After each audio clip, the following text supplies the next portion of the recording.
Yang kerja kerajaan selalu silap kalau nak beli Honda ni. Aku jamin kalau korang beli dengan aku, lagi untung berbanding korang beli dekat luar. Okay, aku explain dengan korang kenapa. Khas untuk yang kerja kerajaan, aku ada bagi offer special untuk korang. Dan aku jamin dengan offer ni, korang dah tak payah dah nak pergi kedai ke, nak pasang apa-apa aksesori ke, tak payah. Okay, first of all, aku akan bagi korang dengan siap dengan dashcam.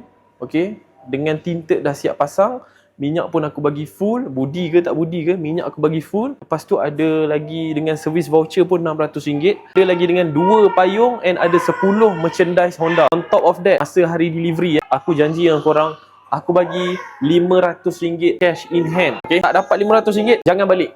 Tunggu situ sampai dapat RM500, baru korang balik. Boleh tekan link dekat bawah ataupun isi form dekat aku punya TikTok link.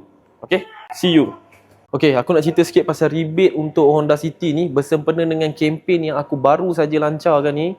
Khas untuk government servant. Untuk rebate Honda City sekarang ni kita bagi sampai RM10,000. Which means kalau korang berminat dengan CTRS ni, korang cuma perlu bayar sampai RM89,900 saja. Tak perlu bayar sampai RM100,000, tak payah. RM89,900 saja cukup untuk korang yang kerja government. Korang nampak video ni, terus bagi aku dokumen. Dalam masa 1 hari, aku akan bagi korang approval dengan approval rate yang betul. Ini bukan estimate ke, roughly ke, bukan. Ini setepatnya RM500. Jangan korang lupakan, RM500 aku akan bagi secara cash. Ini bukan aku pusing-pusing hujung bulan lah, transfer lah.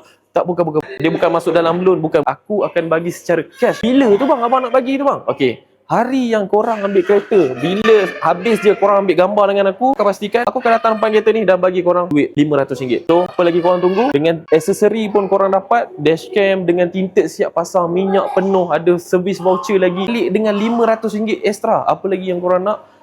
Cepat-cepat isi form dekat link TikTok aku ataupun tekan button kat bawah.